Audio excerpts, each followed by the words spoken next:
Hi guys, welcome to the Shared Use Project webinar. We're so happy that you've joined us today. We're getting ready to start our presentation.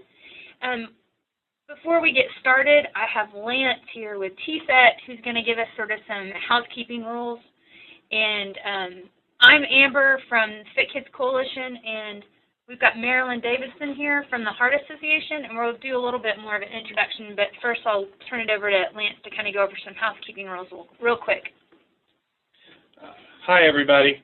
A couple of things that we'll note is on the right side of your screen, you should see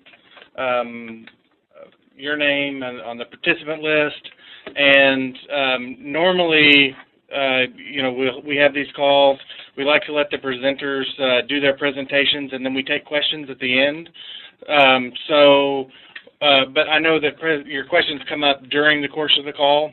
So what we do in those cases is, if you will you can type into chat your questions. You can either do that to everyone, or you can do it to the web host, and we'll be reading those. And then the other thing is that I generally mute everyone else who's not the presenter.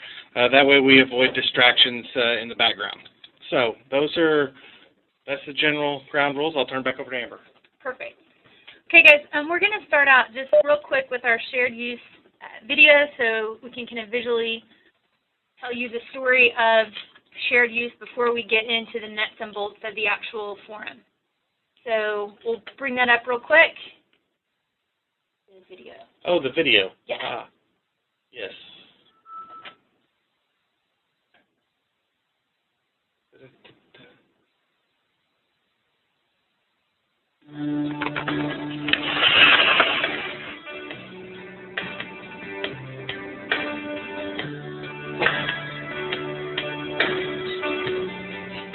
The Oklahoma Fit Kids Coalition joined forces with the American Heart Association in the fall of 2011 to work on shared use legislation. The mission of the Oklahoma Fit Kids Coalition is to improve the overall health and well-being of Oklahoma's children.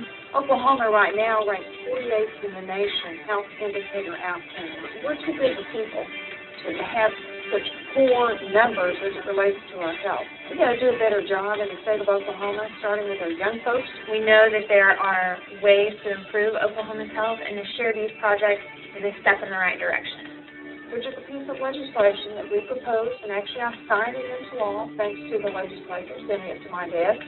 Basically what it does is it limits the liability at schools and facilities and public places to where the public can go in to utilize that type of exercise equipment or just enjoy the great outdoors after hours. I think part of our mission is to make sure that the future of our children is bright and that we give them a future that is beyond their wildest dreams. By giving people access to the playgrounds, to these shared spaces, we're meeting them where they are. One of the things we want to do with the American Heart Association is meet people where they are. Studies do show that if children are active, they not only do better in school, but they have less problems as well. It is key for them to build those healthy habits at a young age. When I was teaching physical education here at Will Rogers, I was fortunate enough to be part of the Shared Use Project. Every weekend I come by and there are children out on the swings playing, people out walking, especially in the summertime. And so it is a facility that's heavily used by the community. Studies have shown that if there's availability and accessibility to the shared use programs in schools and other venues, people are 38% more likely to exercise and participate in a healthy lifestyle. That's good for Oklahoma, individually and collectively. Consider our school playgrounds like a park, and that's the best shared kind of use agreement you can have with the community. This facility belongs to you, it belongs to us. It's vital. It's vital for the health of our communities, the health of our state. We all agree that the reason that this is important is that we have children in this community that depend on us to make good decisions. And if our focus is on doing what's best for the kids, then all of a sudden it's not political. it becomes an issue of trying to make sure that we're doing what's best for our children. This shared use project is so important because it takes away the barriers and will help us to get our kids on this healthy lifestyle. Places where kids can play and have exercise and have fun and have it be safe. That's the definition of a school right there.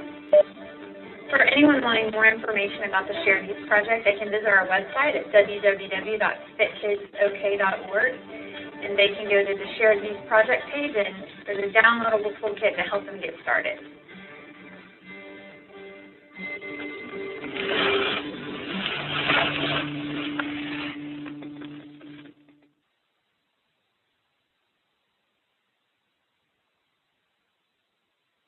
Okay.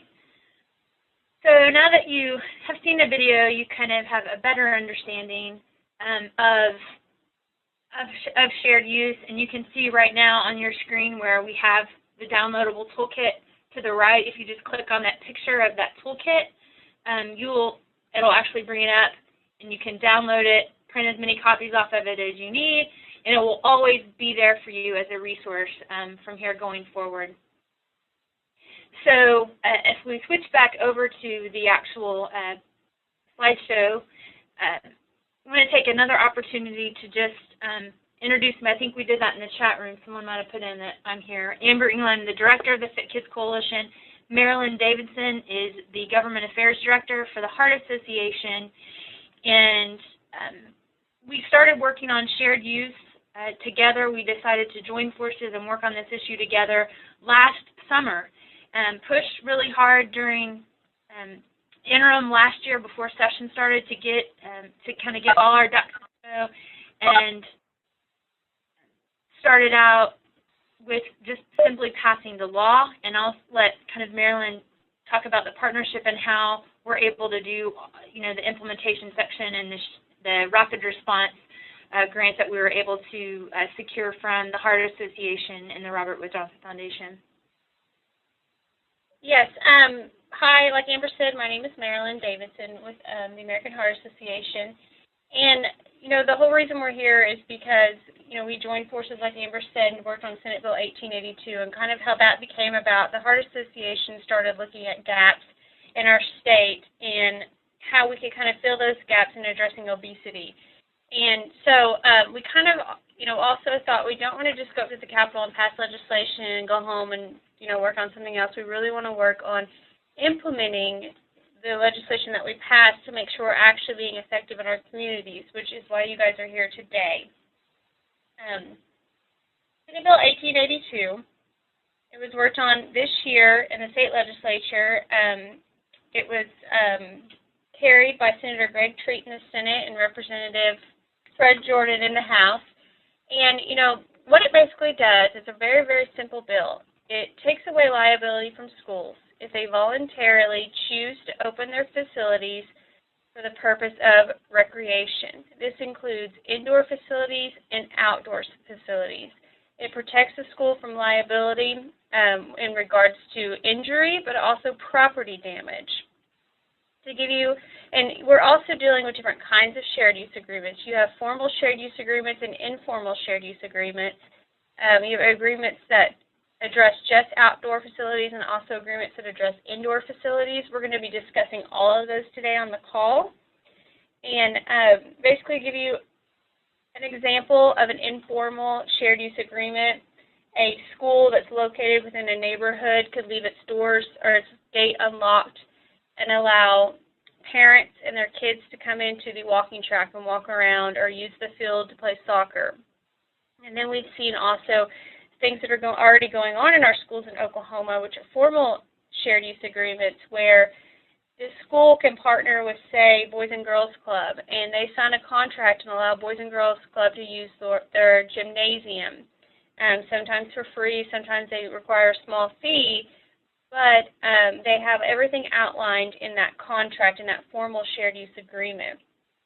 How this law makes that a little bit different is now the schools have one less thing to worry about when entering into these contracts or these agreements because they are not held liable if someone gets hurt. The liability rest on the user. So say if we go back to the example with the Boys and Girls Club, the Boys and Girls Club more than likely would have liability insurance. So if someone gets hurt, it would be covered under their insurance and not the school's. So that just takes away another fear that the school might have. And all of those, and we'll go through this more as we get into the toolkit, but how that works would be if the school required an insurance policy from the user group, and that would all be laid out in that shared use agreement.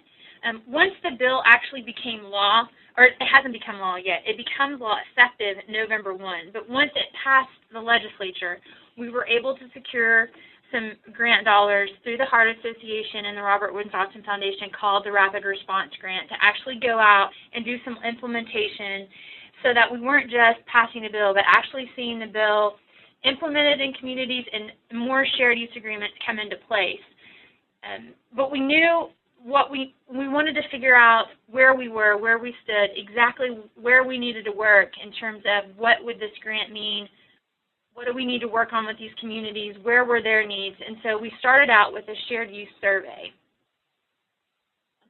And so I'll talk a little bit about the survey and kind of go into just a small portion of the information about the survey. It was a pretty extensive survey, and we surveyed a sample of school board administrators, or school administrators, including school board members, principals, and superintendents, because we knew going in that those would be our decision makers and who we would need to talk to when we were going out into the communities or helping people who are already in the community figure out exactly how they needed to message to talk to these decision makers about these shared use agreements. And so we'll start out with the slide that talks about the familiarity with shared use.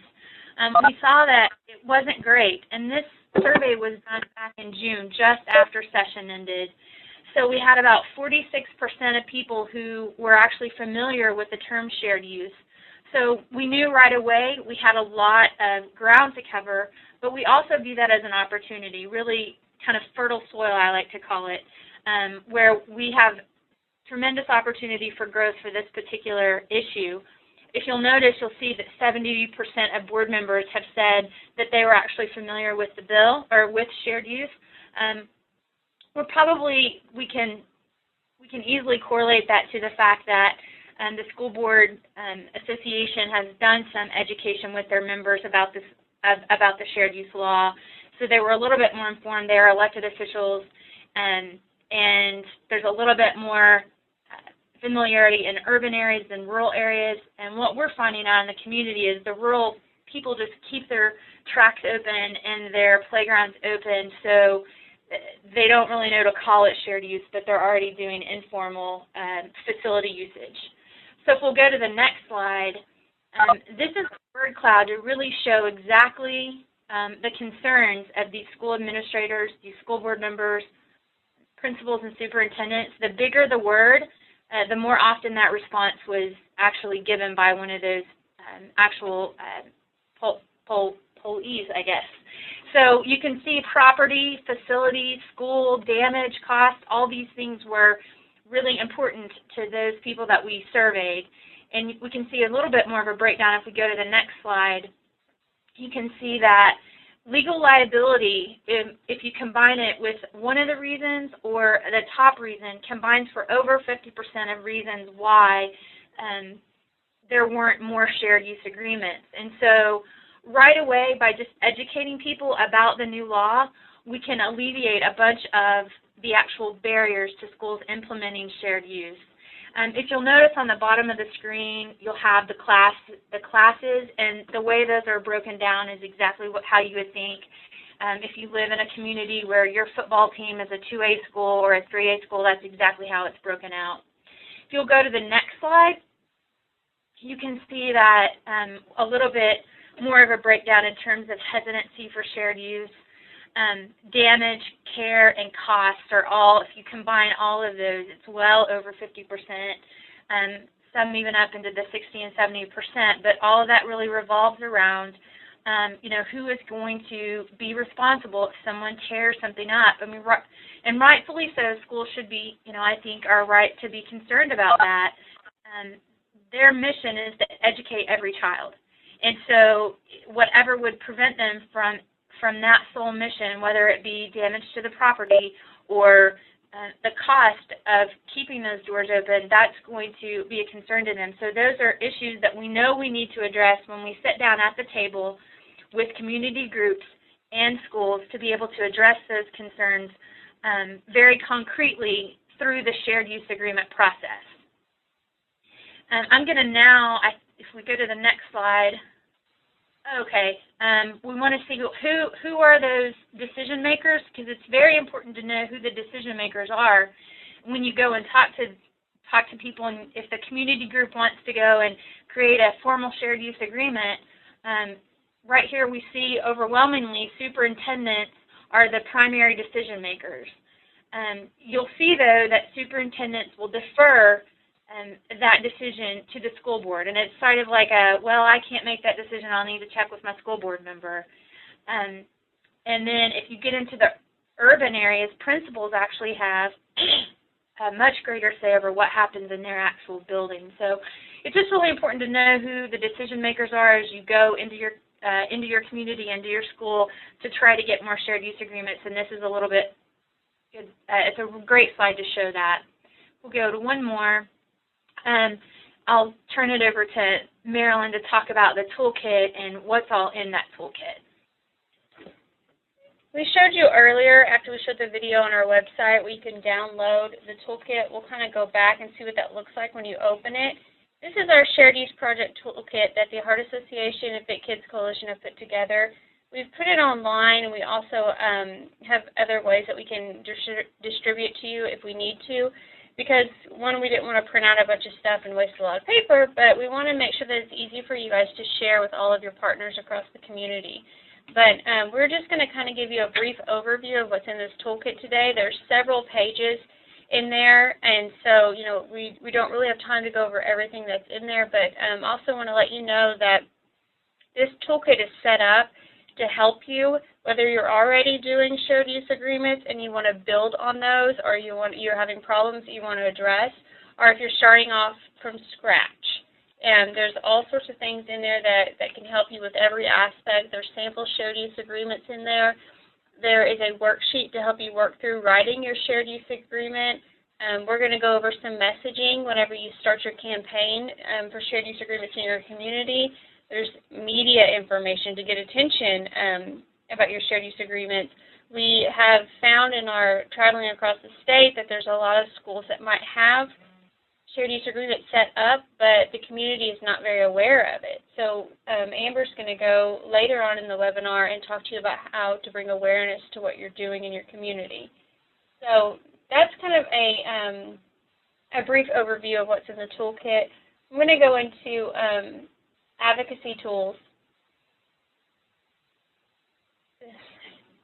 Advocacy Tools to help you kind of start with your campaign. And before we really get into this, Lance earlier showed you guys, if you were on when he spoke or if you're new, on your computer there's a comment section where you can type in a comment. If everyone could just kind of go in there and type in your name and what area you're representing, that'll give us a good idea of who we're speaking to and what parts of the state that we're working with. And if you guys, is there a way to raise their hand and if they're having problems finding that? It would just be in the chat box on the right. Okay, so chat box on the right, type in your name, where you're from, so we can just get an idea. And one other thing, please make sure that at the bottom, right above the chat box where please send to everyone that way, because if you send it just to the web host, not everybody in the room is seeing that.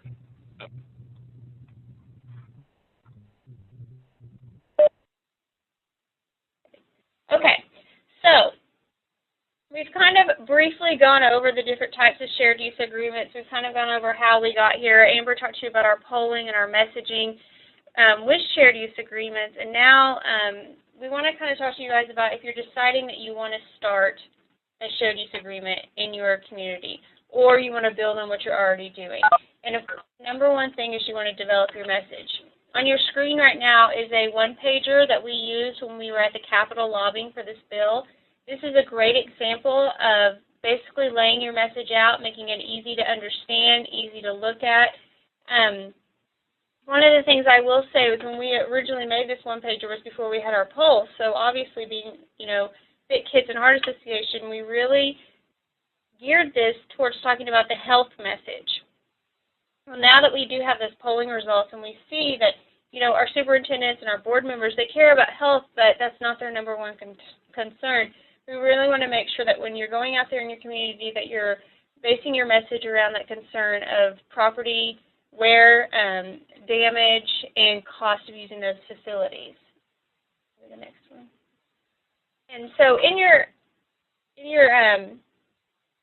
toolkit, one of the things that we've provided to you is a pre-campaign assessment tool. We would really encourage you guys to sit down with your coalition members or whoever it is that's working on this issue with you and fill this out. It basically asks you all the different questions and the things you need to know before getting started. Who is your target? Who are the people that you need to move and you need to make the decision to get shared use agreements in your community? Or who is maybe keeping you from getting shared use agreements in your community? And then, it goes on. These are just a few examples of questions that ask you. They'll ask you, you need to really look into what's been done in the past, how you need to get this done. Do they have a formal way that they want to go about it? Do they have an informal way that they want to go about it? We found a lot of people during our survey where the school board would make that final decision, and then we found other schools where the principal makes the final decision. So those are kind of some things you need to lay out and you need to map out before getting started. And then once you've kind of decided who you need to talk to and who you need to change their mind, you really need to sit down and conduct what we call a pathway of influence. This is also in your toolkit, and that's just sitting down again with your coalition members and deciding how you have connections to those people that are in charge. You might have a school board member that goes to church with someone on your coalition, or maybe there's someone on your coalition that's a doctor, and he happens to be the doctor of your principal's child, or anything like that. Just kind of deciding where those connections are so that you can use those connections to better your campaign. And then the who do you know sheet. I like to always do this when we have a campaign going. I always have my volunteers fill something like this out so that I can know who they're connected to, because you're always surprised. You might have someone who's a cousin of a lawmaker, or, who lives next door to one of the lawmakers. So that's really just kind of mapping out where your contacts are and where your high-level people are. And I will say I'm going to use the word lawmaker throughout this call. It's just embedded in my brain, and I apologize. A lot of times it's not going to be a lawmaker. It might just be, someone like the principal. So just know when we say lawmaker, we mean school board member, principal, anyone like that. Go to the next slide. Part of your campaign and being effective in implementing the shared use agreements in the community is really telling your story. And that's really important when you want to talk to a decision maker, because they want to hear the facts and they want to hear the basics of the issue, but they also want to hear personal stories, because that can be really effective.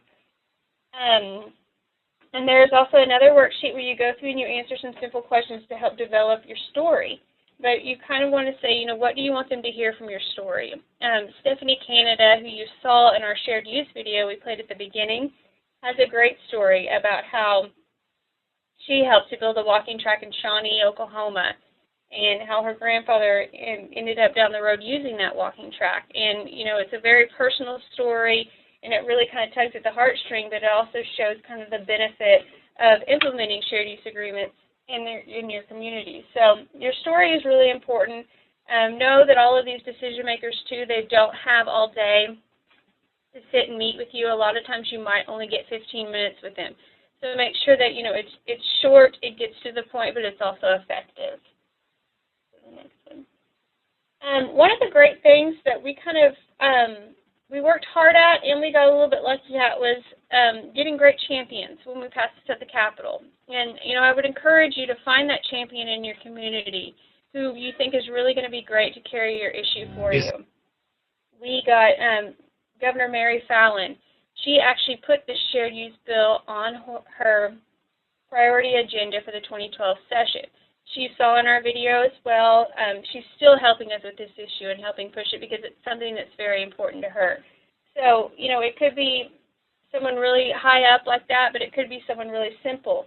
We also, you know, I always encourage everybody to look outside the box when recruiting your champions, because you never know who's going to kind of step in and help you. You see a op-ed down there from Rita Aragon. She is our Secretary of Veterans Affairs, and she really got on board early and helped us with this, and I really believe that she contributed to us being able to get the governor on board, because we were able to relate our issue with her concerns about the military and about the health of our kids, our 18-year-olds who are trying to enter the military. So really just be picky about who you recruit as your champion to be your spokesperson, but also, you know, look outside the box and look within your own coalition as well.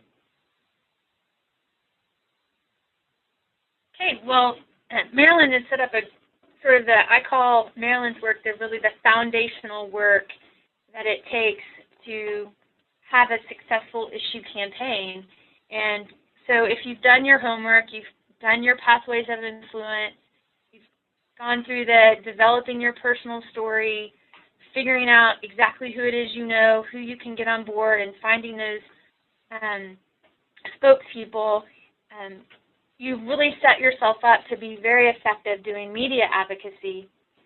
So one of the things that I wanted to make sure that was included in this toolkit were tools that would help you effectively help raise awareness about the Shared Use Project, and that was messaged carefully to our poll so that we knew exactly what was important to speak, and we knew exactly what the message should be. So all of the tools that you'll have, the media advocacy tools that you have in your toolkit, are all based on the polling information that we had from earlier, the slides that we had earlier. So going into that, I want to talk about, on the next slide, we go into the different types of different types of media.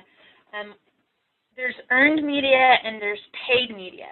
Earned media is exactly, they call it earned media because it's exactly the way it sounds. You have to earn it. Things like press releases that you send about events, letters to the editor, guest commentaries, a news story about a shared use agreement happening and perhaps the first day that people are coming in to use the facility. That's an earned media opportunity. Paid media is exactly how it sounds as well. It's paid. It is, you know, an ad in a newspaper or a 30-second radio spot or a television spot. So I just kind of wanted to give those terms. I'm sure you guys all know those, but just making sure that those are well known before we get started. And here's some different examples of some of our media success throughout this project. You'll see we have a letter to the editor, which is an earned media spot. We have an actual piece of news over to the right where it talks about the governor signing the legislation, and that showed up in newspapers all over the state. And then the paid media we did as a way, a combination of Heart Association and the Fit Kids, as a way to say thank you to everyone who helped us with the bill. We thought that that was important to do, and if you, oftentimes you're working on a very, very shoestring budget, and you might not have opportunities to do paid media, but it's a great touch if you can do it. I want to talk about guest commentaries and letters to the editor and why they're so effective. In this day of new media, social media, we've got 50,000 different social media sites, and you can get your news from anywhere, anytime. One of the most tried and true ways to speak directly to decision makers is on the editorial page of newspapers. Your school board members, your principals, your superintendents, your state lawmakers, your congressional delegation, they're all reading the editorial page on your hometown newspapers and then statewide newspapers.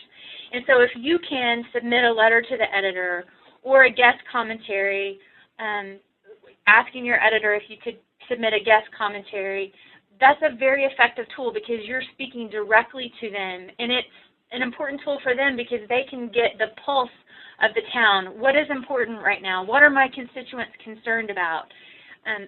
That is why that particular page on the newspaper is so important for changing policy or for creating, in this case, creating a momentum for the importance of shared use agreements in your community.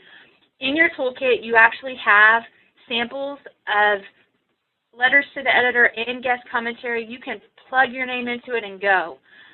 It's messaged all to the poll, and we'd love for you to personalize it if you'd like, but if you don't feel comfortable they're on there, I want to give you guys just a little bit of a warning about those guest commentaries. It's always important to reach out to the editor before you start the process to find out what the word count is. Oftentimes they have very strict rules. The Oklahoman has a 500-word limit on their guest commentaries, and with the letter to the editor, shorter is better always.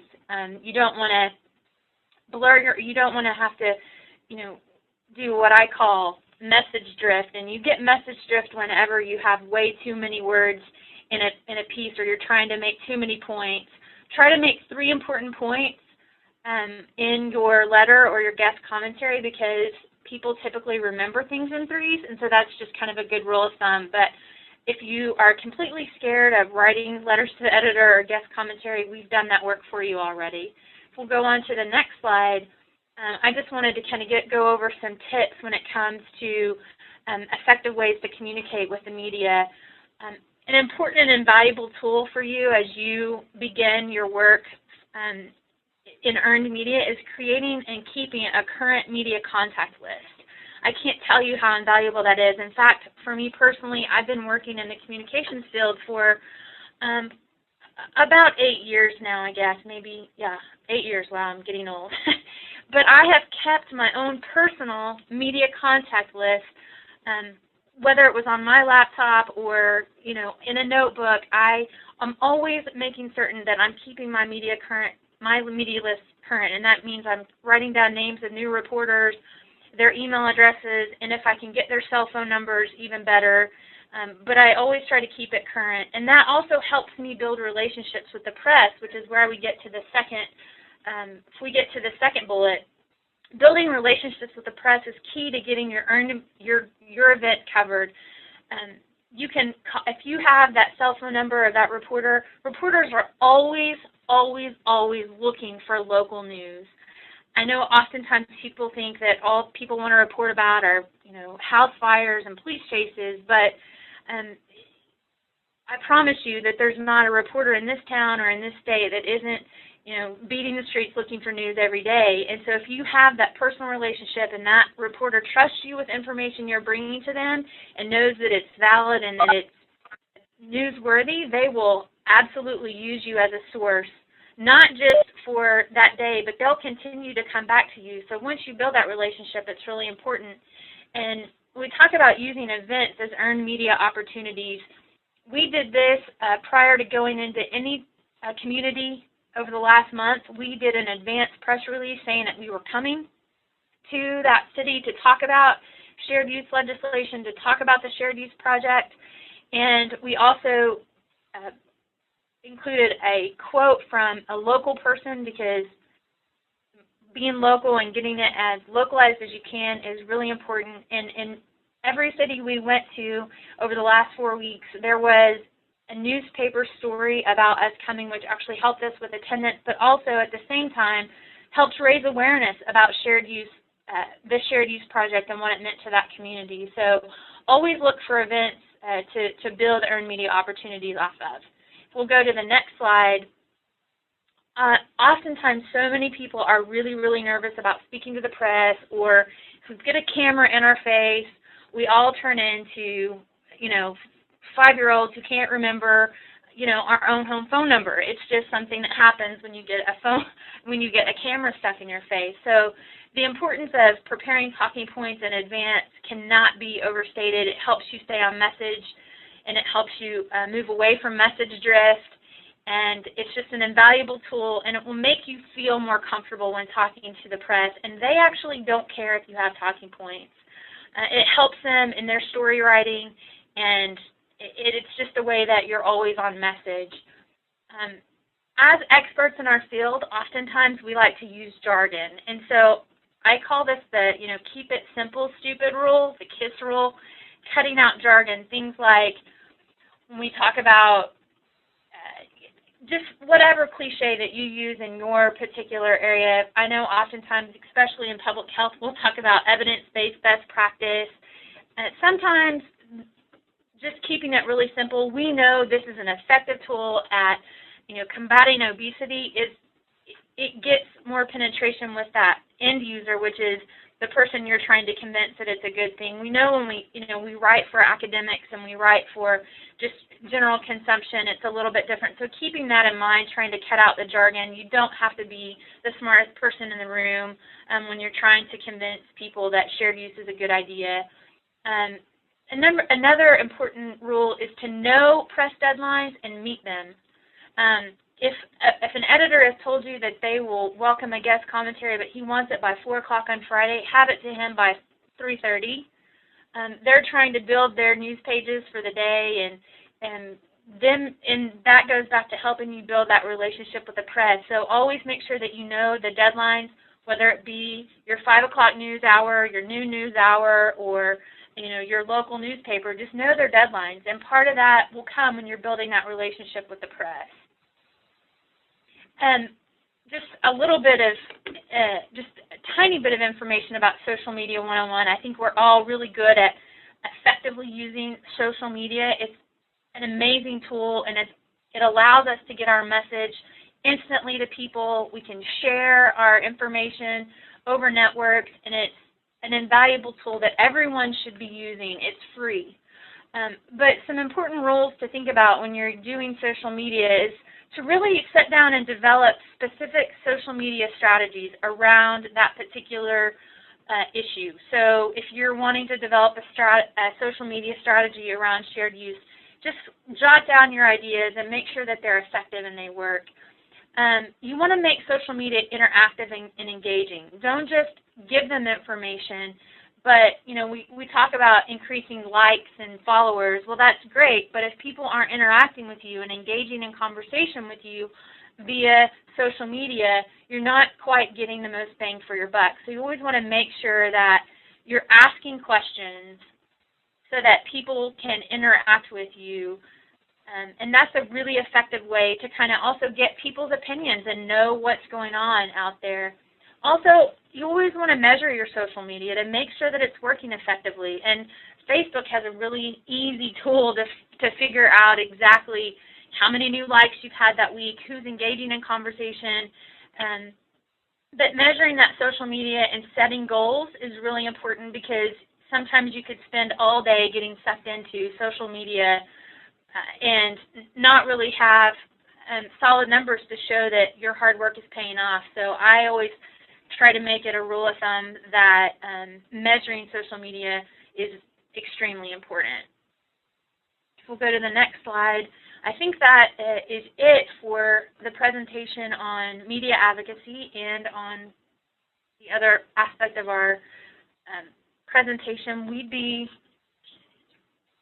like to stop and take time to answer any questions that you guys might have. And again, if you guys could just type those into the chat section on the right. Okay, we have a question, point 21. We go to, read out the question. so the question is from Wayne Johnson, and it is on slide 21, I believe. So the question is, I'm sorry, I've got this all wrong.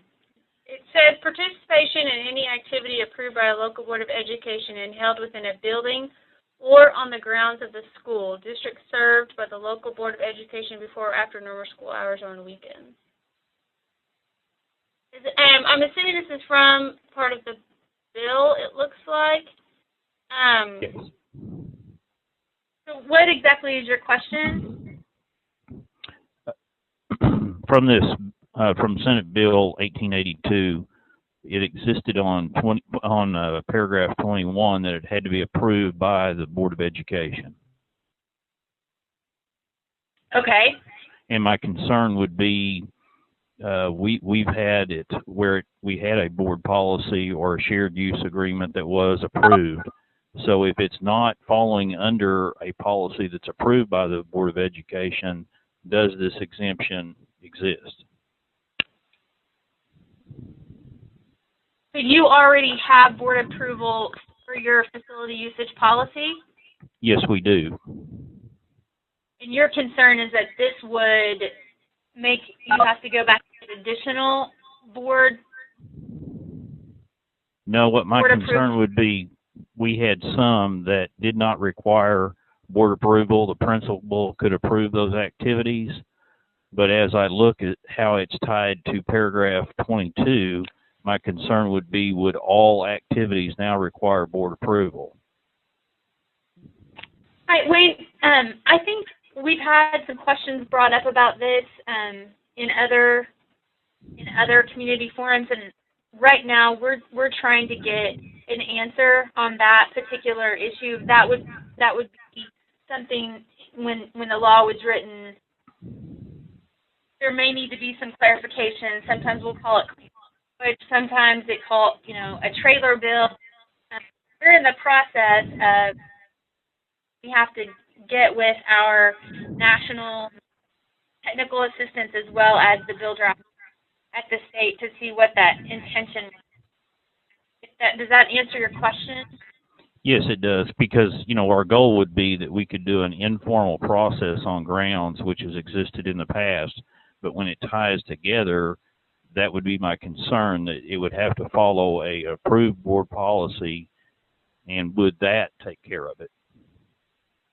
I believe it would, but I want to clarify 100% before I say yes, that's exactly what it would do. But I know the intent of the law is to not make this more difficult, to actually make it easier and to build on what you already have in place. Thank you for your question.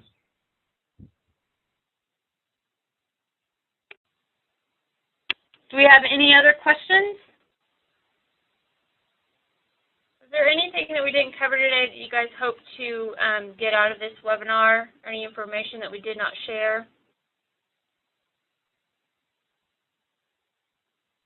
I do want to add, in your toolkit, you do have contact information for both Amber and I. We want to serve as a resource for this as we move forward. This rapid response grant we got to fund the activities that we've been doing over the last 6 months. It ends now. It was a short campaign, but we're hoping to move forward and build on this and maybe do some more in-depth work when it comes to shared use agreements in Oklahoma. So please see us as a resource. And any specific questions you have, like Wayne's question, or any problems you're coming up with in your community, please let us know. Okay, we have another one from Wayne. Would this also include opening of facilities in the event of weather? They actually had another bill this year that was passed that said that takes away liability from schools, like say if there's a tornado and you open it up to be used as a tornado shelter, where it does exempt the schools. Our bill did not deal with that issue, but there was a complete separate bill that dealt with that. This particular bill, if you'll look in that, there's a section that says for recreational purposes, and that was the exact reason why that phrase was used, for recreational purposes, because we really didn't want to get into the whole weather conversation. And in fact, at one point, there was an amendment attached to our bill that dealt with the weather situation, and we nixed that amendment because we didn't want it on there. But they did go back. There was a bill that I believe passed and became law. And we're not familiar with that law. I mean, I don't have all the I'm not familiar enough to speak on it, but this bill particularly does not at all. And I will say, the way this toolkit is set up and the intention of the bill was to make sure that this remains a local control issue, where each school can go and set this up in a way that benefits them the most. Our big number one thing from day one was we didn't want to walk into the schools and tell them what they had to do. So we want everyone to do what benefits their community and their school the most, whether even if it's, not opening up at all, which, we would like to see everyone open up their facilities, because our number one goal is to provide more access for people to get moving and get active within the community and hopefully take a stab at reducing that obesity rate in our state. And I've also been kind of advocating, and the polling showed this when it talks about people really believe that schools are the heart and soul of the community, and they're safe places for people to go. And so for schools to really view this as an opportunity to show the value to their community, oftentimes as schools are trying to pass bond issues that might be able to pay for new facilities, I know certain communities pass bond issues every single time they come up because there's just an awareness or there's a history of success there, but some communities really struggle. And our pollster really wanted us to emphasize that while we're using this as a way to open up facilities to try to help combat either the obesity epidemic, where we're removing that barrier when people are trying to make those healthy choices, but also for schools to really view this as an opportunity to say, look at the value that we provide for the communities, and the unintended consequence of that is that perhaps the next time you go for your bond issue, people who are more engaged in your community, more engaged in your school, they're there, they're using your facility, are more likely to say, you know what, I'm going to vote yes on this bond issue because I know exactly, I go there every Tuesday and I do Zumba with my kid. And there's more buy-in there. So I wanted to emphasize that too, and in some of your media advocacy tools, we touch on that, but I wanted to make that special distinction today that we don't want schools to view this as punitive in any way, but really an opportunity to show their value, because we know Oklahomans really love schools and feel like it's the safest and best place to sort of serve as that community hub. If there are no other questions, thank you guys for joining us today. Again, like I said, please contact Amber or I. If you have any questions, go to the website, download the toolkit, and we hope to be talking to you again.